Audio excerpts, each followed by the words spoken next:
When were you sure you were about to lose your best friend? Zoe showed up at my door with a black eye and said today was the day we were getting her things from her dad's house while he was at work.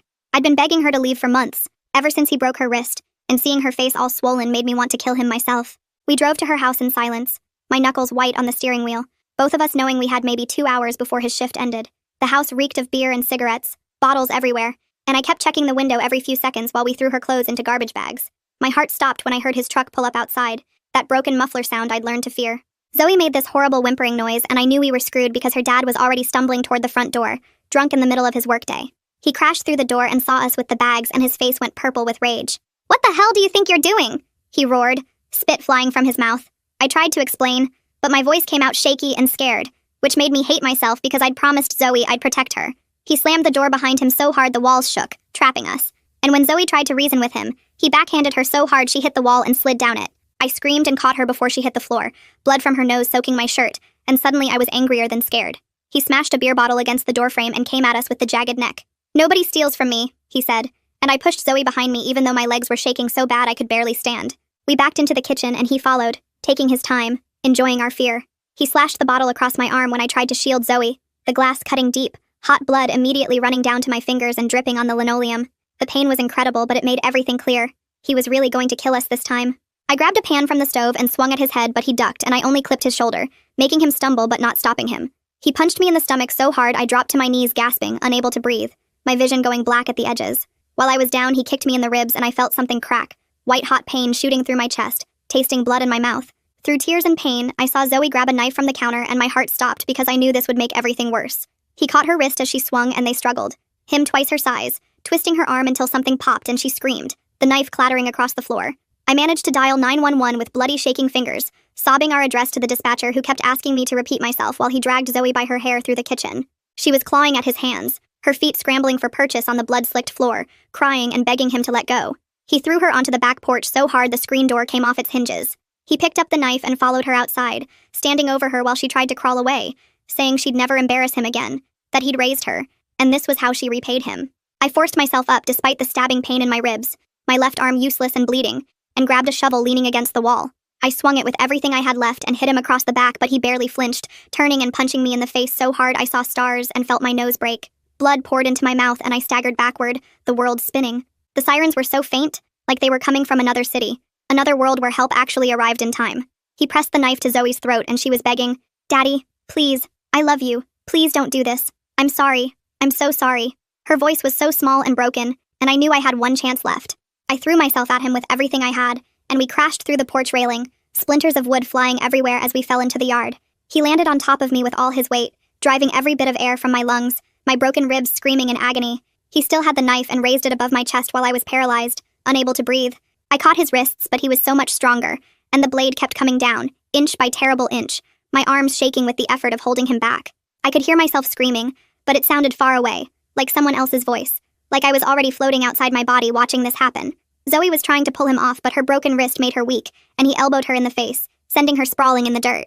The knife tip touched my chest and I felt it pierce my shirt, then my skin, just breaking through, a sharp point of pain that promised so much worse to come. I looked into his eyes and saw nothing human there at all, just rage and alcohol and years of violence that would end with us dead in his backyard. My arms were giving out, muscles burning and failing, the blade sinking deeper, and the siren still sounded miles away, and I knew the cops wouldn't make it in time. The blade pushed another inch into my chest, and I felt hot blood spreading under my shirt, soaking into the dirt beneath me. Tony Burnett's voice suddenly boomed from the gate, demanding he drop the knife right now. Zoe's dad jerked his head up at the sound, and that gave me just enough slack to roll sideways as 2 officers rushed into the backyard with their weapons drawn. The knife slipped out of my chest as I moved, and the pain was so bad I almost passed out, but I kept rolling away from him. Everything happened so fast after that, with the taser hitting Zoe's dad square in the back, and his whole body going stiff before he dropped like a sack of rocks. Tony tackled him while he was down, and got the cuffs on him while another officer called for ambulances on his radio. Zoe crawled over to me through the dirt, and blood was still coming out of her nose in this steady stream that scared me more than my own wounds. The paramedics showed up and started working on me right there in the dirt, while more cops dragged Zoe's dad away, and he was screaming that we'd pay for this, and he'd kill us both when he got out. They kept asking me questions about where it hurt, and could I move my fingers, but all I could focus on was making sure someone was helping Zoe too. I watched them put a splint on her wrist and check her head where he'd hit her, and she kept trying to tell them she was fine even though she obviously wasn't. They loaded me into the ambulance first, and this nurse named Alana Crawford cut my shirt away with scissors to look at the knife wound. She told me I was lucky because it missed the major organs, but I'd need stitches and probably a bunch of tests to make sure nothing internal was damaged. All I could think about was whether Zoe was okay in the other ambulance behind us, and I kept asking Alana if she knew anything, but she just kept working on my chest. At the emergency room, they wheeled me past Zoe on her gurney, and we grabbed each other's hands for just a second before they took us in different directions. Her face was so swollen I could barely see her eyes, and she was crying and saying she was sorry over and over like any of this was her fault. They took me to this trauma room where Alana started stitching up the knife wound while another nurse cleaned all the other cuts. She listed everything out loud for someone typing on a computer, and it was worse than I thought, with broken ribs and maybe a concussion, and all these defensive wounds on my arms, plus that deep glass cut that needed its own set of stitches. Alana kept taking pictures with this special camera for evidence and telling me how brave I was, but I just felt empty and tired and everything hurt, so bad I wanted to cry. Detective Elliot Griffith showed up while I was still in the hospital bed and asked if I could give a statement about what happened. I told him everything while he recorded it on this little device, and my voice kept shaking when I got to the part about the knife going into my chest. He asked about the months before today, and I explained about Zoe's broken wrist, and all the other times her dad hurt her, and how I'd been trying to get her to leave. Maya Dominguez from Social Services came in next and started talking about where Zoe would go since she couldn't go back home. She explained that Zoe would need emergency foster care starting tonight, and I started crying because we'd never been apart after something this bad, and I didn't know how she'd handle it alone. Maya said she understood, but the state had rules about placement, and they had to find somewhere safe immediately. She promised they'd try to find a good family who understood trauma, but that didn't make me feel any better about Zoe being with strangers. They finally let me see Zoe before they discharged me, and she was so drugged up from the pain meds she could barely keep her eyes open. Her wrist was in this big white cast, and there were bandages on her face, and she looked so small in that hospital bed. I held her good hand and promised we'd get through this together, but she just stared at the ceiling and whispered that she was sorry she got me hurt, and nothing I said could convince her it wasn't her fault. My mom Piper showed up to take me home, and the second she saw my bandages and bruises, she started crying, so hard the nurse had to get her tissues. She kept touching my face real gentle like she was afraid I'd break, and asking if I was sure I was okay to leave. The drive home was mostly quiet, except for her asking if I was hungry, and that's when I realized I hadn't eaten anything since breakfast the day before. She said she'd make whatever I wanted, but I couldn't even think about food with everything that happened. The pain meds they gave me were making everything fuzzy, but I couldn't stop thinking about Zoe alone with strangers and her dad out there somewhere, probably making bail soon. Mom helped me up the stairs to my room, and I saw she'd already set up the couch with extra pillows and blankets, like she knew I wouldn't be able to lie flat with the broken ribs. She sat on the edge of my bed and held my hand while I tried not to cry about leaving Zoe at the hospital. That first night, I couldn't close my eyes without seeing the knife coming down toward my chest over and over again. I kept reaching for my phone on the nightstand every few minutes to check if Zoe had texted, but the screen stayed dark, and Maya had told us no contact for the first 24 hours, while they sorted everything out with emergency placement. The pain meds made me dizzy, but didn't stop the memories from playing on repeat, and I kept touching the bandages on my chest to make sure I was really alive and not bleeding out in that backyard. My mom came in around 3 in the morning when she heard me crying and sat on the couch next to me rubbing my back, but we didn't talk because what was there to say about almost getting murdered? The next morning, Maya called while I was trying to eat toast without throwing up from the pain medication. She said Zoe was in a youth shelter across town and doing okay physically with her wrist in a proper cast now, and they were monitoring her concussion symptoms. Then she mentioned that Zoe's dad had already made bail yesterday afternoon, and my whole body went cold, and I dropped the phone, which made my ribs scream when I bent to pick it up. Maya kept talking about how the shelter had good security and staff trained in domestic violence situations, but all I could think about was him out there somewhere, probably drunk and angry and planning what to do next. Tony Burnett showed up at our house that afternoon in his regular clothes instead of his uniform and helped me fill out paperwork for an emergency protective order.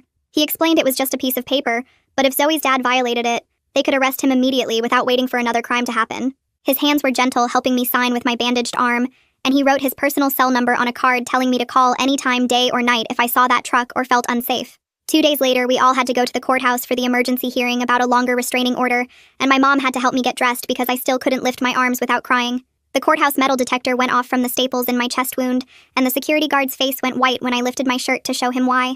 We had to wait in this cold hallway that smelled like floor cleaner and old coffee, and I kept looking around for Zoe, but Maya said we couldn't sit together since we were both witnesses. When they finally brought Zoe in, she looked so small in clothes that weren't hers from the shelter, and her face was still swollen and yellow with old bruises.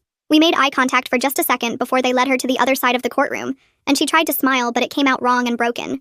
Then they brought her dad in through a different door, and my whole body started shaking so bad that Dana Wilcox, the victim advocate, had to grab my arm and help me to my seat. He was wearing a suit and had shaved and was trying to look respectable, but I could still see the monster who held that knife over me, and I thought I might throw up right there in court. Zoe wouldn't even turn her head to look at him and kept her eyes on her lap while her shoulders shook with silent crying. The judge looked at the hospital photos that the prosecutor showed her, and I watched her face get harder with each picture of our injuries. Zoe's dad's lawyer started arguing about parental rights, and how this was a family matter that got out of hand. But the judge cut him off after seeing the picture of my chest wound with the ruler next to it, showing how deep the knife went. She granted a full-year restraining order with no contact, including through third parties, and said if he came within 500 feet of either of us, he'd be arrested on the spot. After court, Dana took us to a small room and explained that the criminal case would take months, maybe even a year, and asked if we were willing to testify if it went to trial. Zoe started crying harder and said she didn't know if she could sit in front of him and tell strangers what he did, and I realized this was so much worse for her because he was still her dad, and part of her probably still loved him despite everything. Maya showed up and said she'd arranged for Zoe to stay with us temporarily, while they looked for a good foster placement since the shelter was only for 72-hour holds. My mom agreed right away, and said she'd already bought an air mattress for my room, and cleaned out half my closet for Zoe's things, which made Zoe smile for real for the first time since the attack. That first week living together, we developed this whole routine of checking every lock 3 times before bed, and mapping out safe routes to the school that avoided her old neighborhood, and keeping Tony's number on speed dial. Neither of us could sleep through the night, and we'd both jump and grab each other whenever a car door slammed outside, or we heard footsteps on the porch, even though it was usually just the mail carrier. We'd lie awake whispering about stupid stuff like homework and TV shows because talking about what happened made it too real, and we were both trying to pretend things could be normal again. School became this whole complicated thing because everyone knew what happened from the news, and they all treated us like we were made of glass that might shatter if they said the wrong thing. Some kids would come up and ask these invasive questions about the attack like we were some kind of entertainment, and others would literally cross the hallway to avoid us, like trauma was contagious. We started eating lunch in the counselor's office just to escape all the staring and whispering that followed us everywhere we went. 3 weeks after moving in with us, I was in chemistry class when the principal's voice came over the intercom saying we were going into immediate lockdown, and everyone needed to get away from windows. My stomach dropped because lockdowns only happened for real threats, not drills, and I grabbed my phone under my desk to text Zoe, who was in English, down the hall. She texted back that someone saw her dad's truck in the parking lot and called the office, and my hands started shaking so bad I could barely type back. We stayed crouched under our desks for 40 minutes while cops searched the whole school and parking lot, but by the time they got there, his truck was gone, just tire marks showing he'd peeled out fast when he saw the police cars coming. The principal said over the intercom that the threat was clear, but we'd have early dismissal. And when I found Zoe in the hallway, she was crying and shaking, because she knew he'd violated the restraining order, which meant there'd be a warrant out for his arrest now. Tony called us that afternoon to confirm they'd filed the violation report, and every cop in the county would be looking for him. But that didn't make us feel safer because we knew he was out there somewhere watching and waiting. That same week, the first medical bills started showing up in our mailbox. Thick envelopes from the hospital with numbers that made my mom's face go white when she opened them at the kitchen table. The emergency room bill alone was $12,000 for me, and that didn't include the surgery to fix my ribs, or all the follow-up appointments for wound care and x-rays.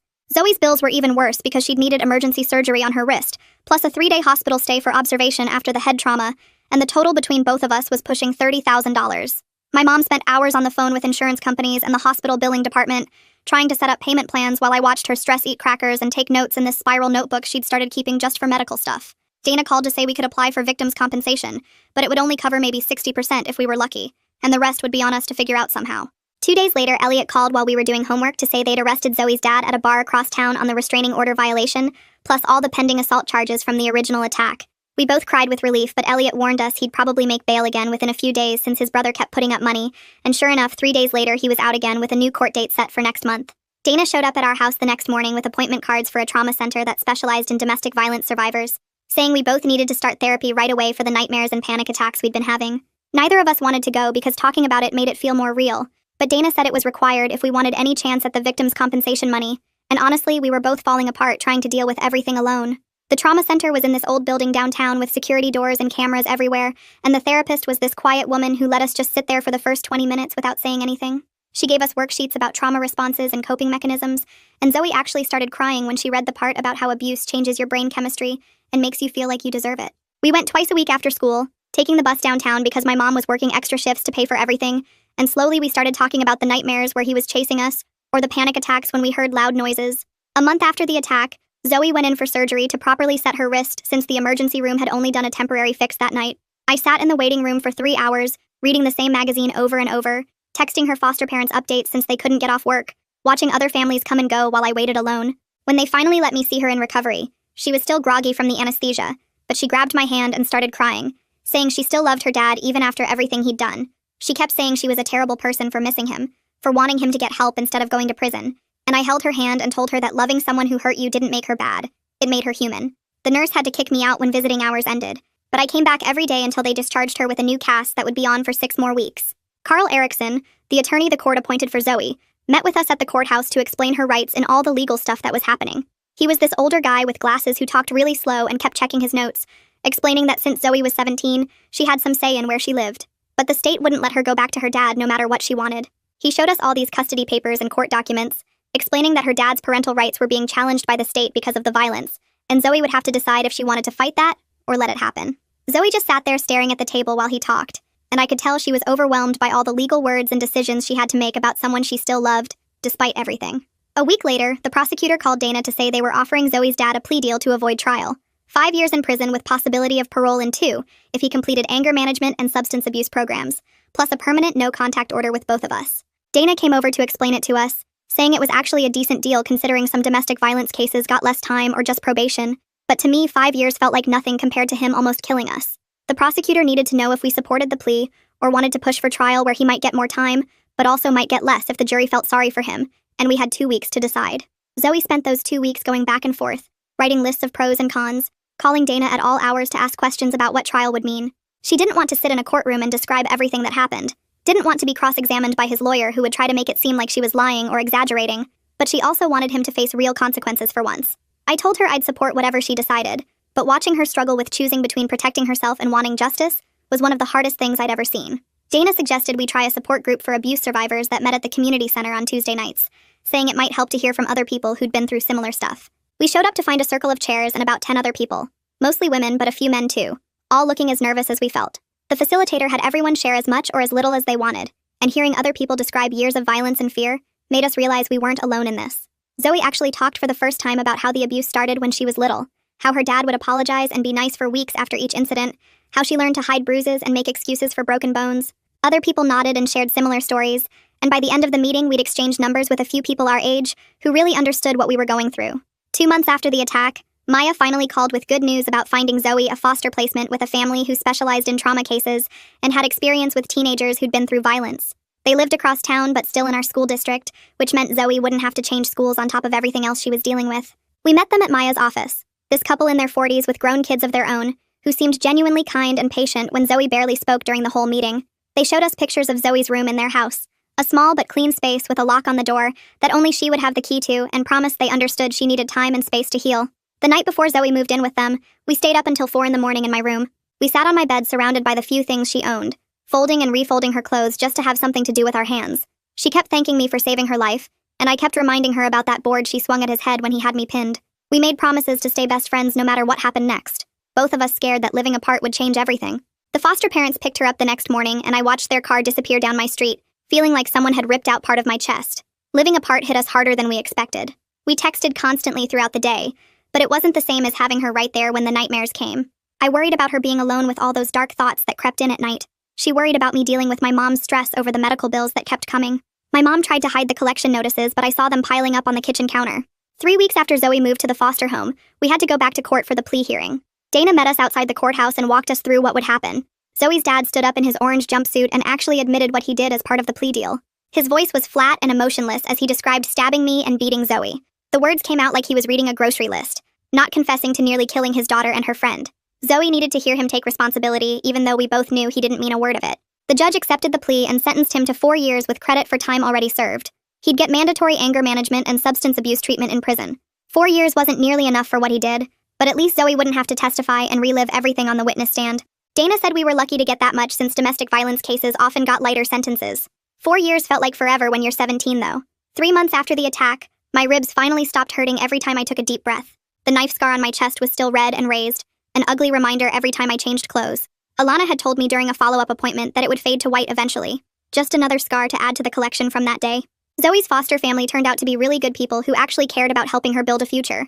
They helped her apply for independent living programs since she'd turn 18 in a few months. She filled out applications at their kitchen table, determined to make it on her own instead of aging out of foster care with nowhere to go. I sat with her sometimes, helping with the paperwork and watching her plan for something beyond just surviving each day. School became a whole different challenge for both of us. We couldn't concentrate during standardized tests, our minds wandering to that day, or jumping at every loud noise in the hallway. Our counselor got us accommodations for extra time on tests, and a quiet room to take them in. Dana kept encouraging us not to give up on college even though it felt impossible to think that far ahead.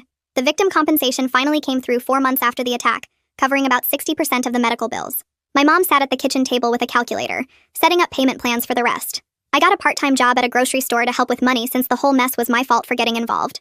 My mom told me to stop saying that, but the guilt ate at me every time I saw her worried face. Therapy actually started helping us process what happened once we stopped fighting it. We learned about trauma responses and why our bodies reacted certain ways to triggers. The therapist explained why we jumped at shadows and cried at random moments. Understanding the science behind PTSD made us feel less crazy for not being able to just get over it. Zoe's foster mom started teaching her to drive in their old minivan. Her dad had never let her learn, another way to control her and keep her dependent on him. I went with them sometimes, sitting in the back seat while Zoe gripped the steering wheel with white knuckles. She was terrified at first but got better with each lesson. Watching her check her mirrors and signal her turns, actually in control of where she was going, made something loosen in my chest. She was going to be okay. We both were, even if it took longer than we wanted. The foster mom was patient when Zoe stalled at stop signs or forgot to check her blind spot. She never yelled or made Zoe feel stupid for making mistakes. It was the first time I'd seen an adult teach Zoe something without making her feel small. After a month of practice, Zoe could drive around the neighborhood without panicking. She even parallel parked successfully between two trash cans they set up in an empty parking lot. Every small victory felt huge after everything we'd been through. Spring came and we practiced walking across the stage for graduation, the school gym hot and crowded with all the seniors rehearsing. Zoe's foster mom helped her pick out a dress that covered the scars on her arms, while I wore long sleeves under my cap and gown, even though it was 80 degrees outside. The actual ceremony happened on a Saturday morning, and my mom sat in the third row taking pictures with her phone, while Zoe's foster family brought flowers and a big sign with her name on it. They called our names alphabetically, and when Zoe walked across that stage to get her diploma, her foster mom stood up and cheered so loud everyone turned to look. I watched Zoe smile for real, not the fake one she'd been wearing for months, and when my turn came, my mom was crying and clapping at the same time. We threw our caps in the air with everyone else, and I noticed the empty seat where Zoe's dad would have been didn't make her look around anymore. After the ceremony, we went to lunch at a diner, and Zoe's foster parents gave her a card with money for college inside, telling her they were proud of how hard she'd worked to finish school after everything. 2 weeks later, the acceptance letters came from the community college, and we both got in with enough financial aid to cover tuition and books. We filled out the paperwork together at my kitchen table, choosing the same English class for our first semester, so we'd have at least one class together. My mom helped us figure out the online registration system, and we picked morning classes so we could work part-time in the afternoons. The financial aid office sent us each $1,000 for books and supplies, more money than either of us had ever had at once. Summer passed with both of us working and saving money, Zoe at a coffee shop and me still at the grocery store, counting down the days until school started. In July, 6 months after that terrible day, Maya called to say Zoe qualified for independent housing through a program for kids aging out of foster care. The apartment was tiny, just one room with a kitchenette and a bathroom, but it had a deadbolt and a chain lock and windows that locked from the inside.